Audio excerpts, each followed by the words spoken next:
नमस्कार दोस्तों, जैसे कि आप देख सकते हैं कि मेजर जनरल सतबीर सिंह हमारे लिए और हमारे सभी पेंशन धारकों के लिए ओआरओपी की जो लड़ाई है वो लड़ रही हैं। उन्होंने अभी तक हार नहीं मानी है, इसीलिए उनके लिए एक बार कमेंट बॉक्स में थैंक्स ज़रूर लिखें। और आप देख सकते हैं कि इस वीडियो में कैसे सतबीर सिंह हमारे लिए पूरी तरह से ओआरओपी को दिलाने के लिए हर वक्त अपना समर्थन देने के लिए पूरी तरह से अडिग रहते हैं। देखिए एक बार इस वीडियो को, कैसे मेजर जनरल सतबीर सिंह मोदी को खरी खोटी सुना रहे हैं और ओआरओपी की मांग कर रहे हैं। देखिए एक बार इस वीडियो को। हमारे देश को बहुत कुर्बानियों से मिले, इसमें पूरे देश में हर तरह की मूवमेंट हुई और उस मूवमेंट के फलस्वरूप और हमारी फौजों ने इस आज़ादी के लिए भी बहुत जबरदस्त हिस्सा लिया। जब ये देश का अंग्रेज 3 साल के बाद वापस आए, एक आदमी उनका, वो बंगाल के गवर्नर साहब का गेस्ट था। तो बंगाल के गवर्नर ने सवाल पूछा कि आप क्यों छोड़ के गए हिंदुस्तान। तो उन्होंने बोला, इससे कि मैं पहले बताऊं, आप मेरे से सवाल कर लो, ये सब सच है और लिखा हुआ है। और गवर्नर साहब ने पहला सवाल किया, क्या हमारे गांधी जी की मूवमेंट से हुआ? उन्होंने बोला, हाँ कुछ हद तक। दूसरा सवाल, जो ये दूसरी मूवमेंट हुई, भगत सिंह मूवमेंट, राजगुरु सुखदेव भगत सिंह, हमारे सुभाष चंद्र जी बोस, बाकी पटेल जी का जो भी कार्रवाई उन्होंने करी, या और हर जगह के ऊपर, हर प्रांतों में हमारे जो देश के जवान थे, लोग थे, सब ने मिलके स्वतंत्रता का नारा दिया। और वो जो मूवमेंट चली, क्या उनसे प्रभावित होकर अब गए? तो उस पर अंग्रेज ने बोला, हाँ काफी हद तक। फिर उसने बोला, अभी तक काफी है, तो क्या और ऐसा था जिससे आप यहां देश छोड़ के चले गए? तो उन्होंने ये बोला कि आपकी जो सेना थी, जो हमारे सेना थी, उनकी सेना उनके पास काम कर, उन्होंने जो विद्रोह कर दिया, नेवल म्यूटनी 1944, उन्होंने बोला कि ये 1944 की म्यूटनी ने हमारा बैक जो है वो तोड़ दिया, ये लफ्ज थे। और फिर उसके बाद जो फौज के जवान थे, उन्होंने एक डिसोबीडियंस मूवमेंट शुरू कर दी। फौज ही एक ऐसा आखिरी बेस्टियन है नेशन का, अथॉरिटी जिससे देश चलाया जाता है। उन्होंने बोला कि जब हमारी अथॉरिटी खत्म हो गई या कमजोर हो गई, तो हम यहां नहीं रह सकते थे। तो उसको छोड़कर, उसको देखकर वो भारत छोड़ के गए। ये जो अंग्रेज जो लास्ट में हेड था इंडिया का, उसने हमारे बंगाल के गवर्नर साहब को बताया। साथियों, इसको मद्देनजर रखते हुए और जो हमारी कुर्बानियां, 106 हमारे हिंदुस्तान के लोगों ने, अंग्रेजों ने उसको फांसी दी। हजारों सैकड़ों लोग, जो रिस्टवाइल अभी पाकिस्तान है, अभी पहला वो वेस्ट पंजाब था, उन्होंने उस तरफ से कितने लोग यहां आए अपनी कुर्बानियां देकर। तो इसमें 15 अगस्त 1947 में हम आजाद हो गए। तो ये आजादी के ऊपर बहुत कुर्बानियां हुई हैं, और ये कुर्बानियां करके हमारा देश आजाद हुआ। 75 साल में हमने बहुत कुछ पाया, देश ने बहुत तरक्की करी, हर तरह से तरक्की करी। आज जो अपना जीवन पूरी दुनिया में आपकी धाक है तो ये पिछले 75 साल की मेहनत का है। सभी सरकारों ने, पूरे देश ने हर तरह से तरक्की करी और हमने अपने जो इंफ्रास्ट्रक्चर है हमारा पूरा देश में, चाहे वो पावर है, इलेक्ट्रिसिटी है, रोड, डैम्स हैं, वाटर है, जो मिनिमम जो मेन चीज आती है इंफ्रास्ट्रक्चर में, उनको बढ़ावा दिया। हाँ, क्या हम और बेटर कर सकते थे? आंसर है हाँ, कर सकते थे। हम और ज्यादा इसके ऊपर चल सकते थे। हमारी फौजों ने, आपको मालूम है, 62 की लड़ाई में हार खाई, लेकिन हमारे जवान बहुत तगड़े लड़े, कुर्बानियां दी। एक जगह पे रोजांगला में तो हमारे पूरे के पूरे जवान, 117 जवानों को शहीद होना पड़ा, पूरी कंपनी थी। इस तरह 62 में भी हमारे जवान बहुत तगड़े लड़े। 65 में आपको मालूम है जागृति आई और हम लाहौर पहुंचने वाले थे। 71 में 93,000 से ज्यादा लोगों को, पाकिस्तान के सिपाहियों को, जेशो जवानों को बंदी बनाया और एक बांग्लादेश नया देश पैदा किया। ये आपके देश की फौज की कंट्रीब्यूशन। उसके बाद भी जब जब आपदा आई, देश की फौज ने देश को सुरक्षा में रखा। आज फौज सरहदों पे है, 3,500 किलोमीटर पाकिस्तान के साथ और 5,000 किलोमीटर चाइना के साथ। वो अगर महफूज है तो आपकी फौजों से। आपकी फौज तगड़ी है, आपकी फौज बहुत एक्सपीरियंस्ड है, बहुत एफिशिएंट है और टाइम से टाइम हमारी सरकारें हथियार देती रही। आपने देखा आज कि हम दूसरे से गन मांगते थे। बॉफर्स गन 1984 में आई और उसके बाद हमारी कोई गन बाहर से नहीं आई। आज पहली गन हिंदुस्तान बनाकर, जो हिंदुस्तान ने बनाई, वो आज ना सिर्फ दिखाया, उसने 21 गन का सैल्यूट फायर किया। जो आपकी नई गन है और जो बफर्स गन का 28 किलोमीटर रेंज थी या फिर 29-30 किलोमीटर एडवांस हुई, इस गन की रेंज 48 किलोमीटर है। तो आज भारत की बनाई हुई गन, जो बहुत तगड़ी गन है, वो एक नमूना है पूरे देश के लिए, पूरी दुनिया के लिए, कि हम हिंदुस्तान में बना सकते हैं। आज आपने प्रधानमंत्री जी को सुना, सेल्फ रिलायंट, उसे हिंदी क्या होती है? आत्मनिर्भर होना। हमारा जो कॉर्पोरेट सेक्टर है, पहले पब्लिक सेक्टर ने बांध रखा था, तो बीच में जब ये सारी छूट हुई, लेकिन कंट्रोल करके, उसके ऊपर पूरा कंट्रोल करके अगर कार्रवाई होती है तो देश का सभी लोग उसमें योगदान देते हैं।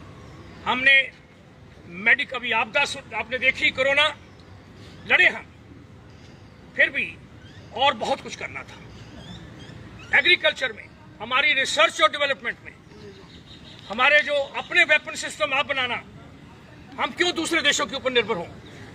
ये सारी कार्रवाई आगे होने वाली है। साथियों, हम उस फौज का हिस्सा रहे हैं।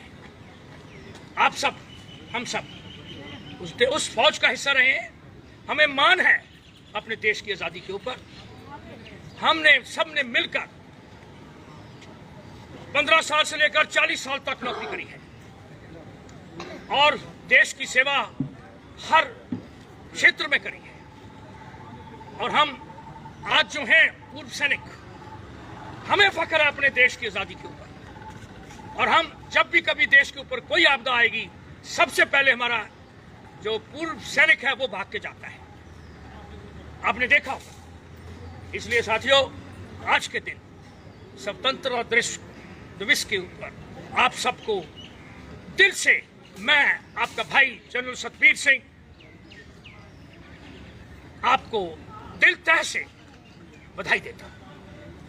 आपकी फैमिलीज को, बच्चों को और पूरे देशवासियों को हम कहना चाहते हैं कि हम पूर्व सैनिक जब भी कभी किसी गांव में, हर गांव में हमारा फौजी रहता है, पूर्व सैनिक और हमारे सैनिक, कोई भी आपको आपदा हो, कोई भी इशू हो, आप गांव में सबसे पहले फौजी को पुकारते हो, पुकारते रहो, हम आपके पास एकदम हाजिर होंगे और पहले हम आपके साथ जुड़कर देश की हर आपदा में मदद करेंगे। साथियों, ये आप सबने कर दिखाया और आज ज्यादा ना बोलते मैं यही कहूंगा कि आज पूरे देश को मान है, पूरी शान है देश की। आज हमारे 75 साल पूरे हुए देश की आजादी को, और मिलकर हम अपने देश को पूरी दुनिया का नंबर 1 देश बना दें और अपनी फौज को हम इतना एडवांस कर दें हर तरह से, ताकि पूरा देश आराम की नींद सोता है, क्योंकि आपका सैनिक जागता है। एक एक इंच देश की धरती को, जहां घास भी नहीं उगता, जहां चट्टानें होती हैं, बर्फ होती है, वहां चलकर, वहां रहकर आपका फौजी तैनात रहता है। 24 घंटे 60 multiplied by minute, 60 multiplied by second, ताकि पूरा देश के सभी लोग सुख की नींद सोते। तो ये देश की जो शक्ति है उसको बरकरार रखना है हमने। देश की आज के जो हमारे आगू हैं उनको इसको आगे लेके जाना है।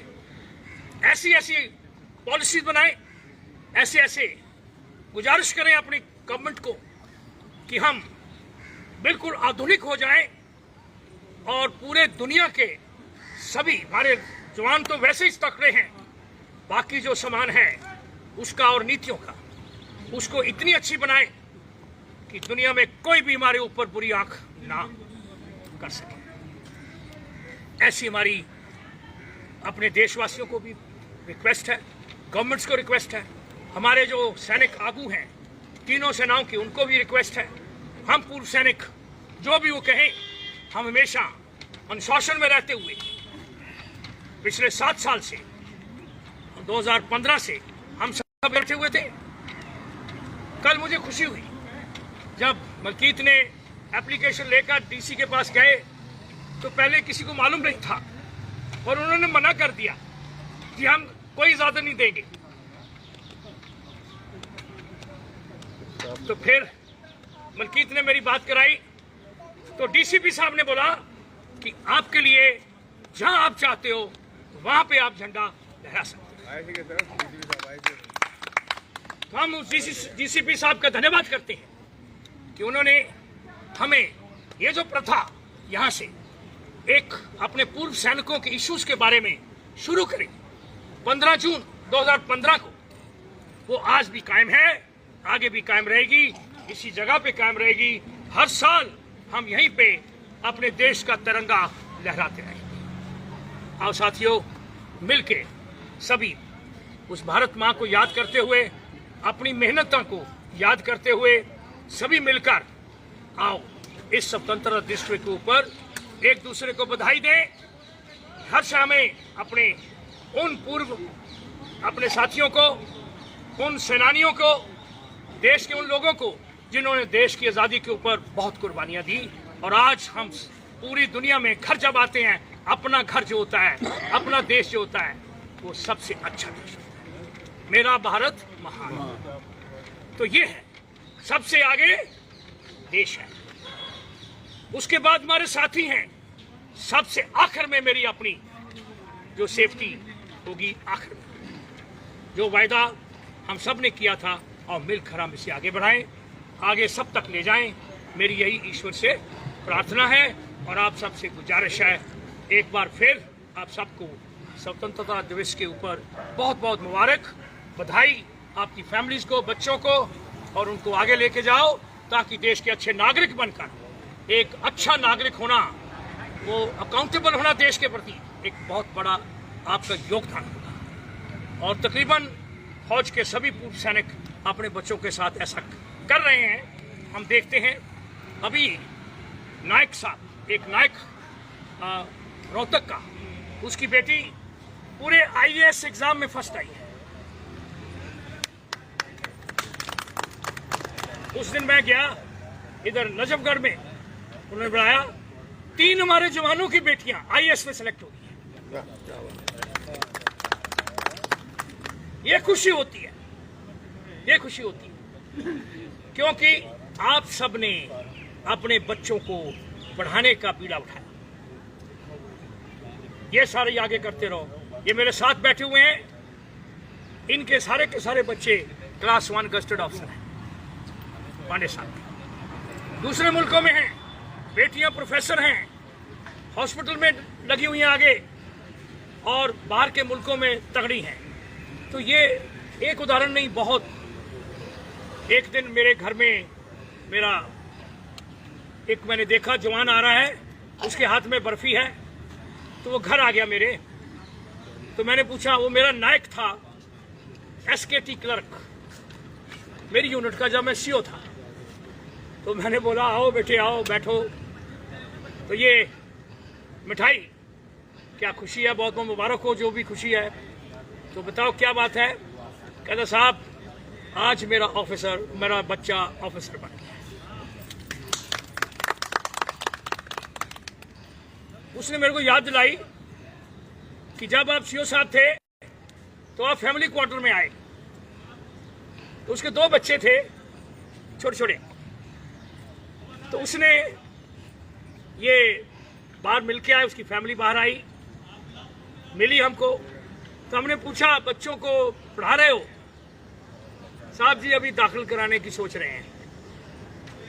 तो साथियों, अगले 15 दिन के 1 महीने के अंदर अंदर पहली बार हमने उस गॉड फॉरसेकन प्लेस जहां दुनिया का कोई भी नहीं जाता था, लेखा पानी, जो बर्मा बॉर्डर के नजदीक थी, कोई स्कूल वगैरह नहीं था, सिवा हमारा फौजी सिविल स्कूल था, हमने सेंट्रल स्कूल खोला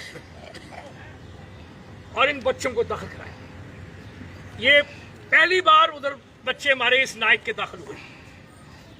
साथियों, 20-22 साल बाद जब मेरे को ये मिला, जब मैं कमांडेंट था सिलेक्शन सेंटर का, ये 83-84 की बात है, और जब मिठाई लेके आया, ये इलाहाबाद में लेकर आया कानपुर से, और मुझे इतनी खुशी हुई, मैंने उसको मिला, दिल से मिला। क्या साहब जी आपने उस वक्त जब सेंट्रल स्कूल में खुलवा के दिया, तो मैं नहीं हूं, हम सब किसी चीज की भी जरूरत हो। ऐसे बहुत उदाहरण हैं हमने अपनी जिंदगी, ये जो बीड़ा उठाया। हम तो सिर्फ सरकार से एक क्या मांग रहे हैं, जस्टिस, इंसाफ। वो हमारी इंसाफ की बात चलती रहेगी। आपको आरोपी के बारे में मालूम ही है, सबको मालूम होगा कि 16 मार्च को जो हुक्म आए सुप्रीम कोर्ट से, उन्होंने बोला जो सरकार ने दी है 1 रैंक 1 पेंशन, जो 5 साल में 1 रैंक 1 पेंशन, तो उन्होंने मान ली, लेकिन बोला कि वो सरकार वाली जो दी है 5 साल में इक्वलाइजेशन, वो ठीक है, उसमें कोई नहीं है। एनीवे, हम उस जजमेंट को एक्सेप्ट करते हैं, लेकिन एग्री नहीं करते। हमारी जो कार्रवाई जारी रहेगी, लेकिन जो हुक्म मिले सरकार की 1 जुलाई 2019 से जो एरियर बनते हैं वो हमारे सब जवानों को दिए जाएंगे, वो 3 महीने के अंदर देने थे, वो पूरे नहीं किए सरकार ने। तो एक और भी किसी अफसर साहबान ने या जवान ने सुप्रीम कोर्ट में याचिका भी डाली हुई है, एक सार्जेंट ने भी डाला है। तो उसके मुताबिक आई थिंक सुप्रीम कोर्ट ने सरकार को भी बोला है, सरकार की कोई एप्लीकेशन नहीं है, उन्होंने एक्सटेंशन मांगी, जो नहीं मिली, उनकी डिफेक्टिव थी लेटर। तो अभी आप सबको मालूम है कि 12 तारीख को, आज 15 है, हमने एक लीगल नोटिस अपने लॉयर के थ्रू सरकार को, DSW के सेक्रेटरी साहब को भेजा है कि आप 15 दिन के अंदर अंदर इसके कंप्लायंस, जो कि ऑलरेडी ओवर डिलेड है, करी जाए। नहीं तो हम अपनी कार्रवाई जो कंटेम्प्ट ऑफ कोर्ट किया उसको करेंगे। साथियों, ये था सिर्फ अपने इसके बारे में, और भी कोई इश्यूज काफी हैं। आप सबको मालूम है कुछ केस हम जो EFT में डाल रखे हैं। अभी जवानों का एक केस जो हाईएस्ट ऑफ द स्केल, ये 2013 से जवान और जेसी को मिल रहा है। ये उन्होंने 2013 की लेटर में दे दिया, 17 जनवरी 2013। लेकिन जब 1 रैंक 1 पेंशन दिया 2014 में, उन्होंने मीन कर दिया, हाईएस्ट और लोएस्ट का मीन, तो वो पेंशन कम हो गई।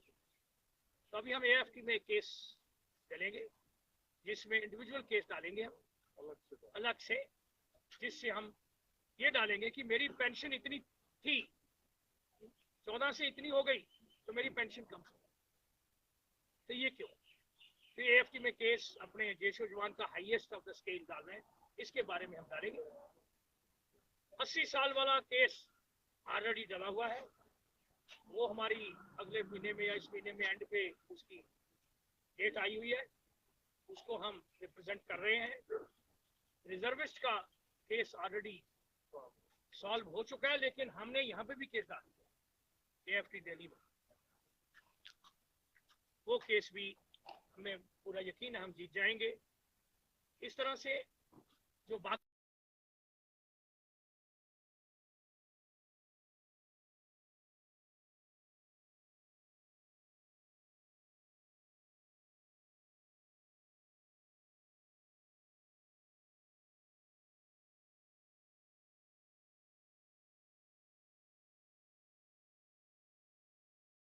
भारत माता की जय, भारत माता की जय, भारत माता की जय हिंद, जय हिंद, जय हिंद।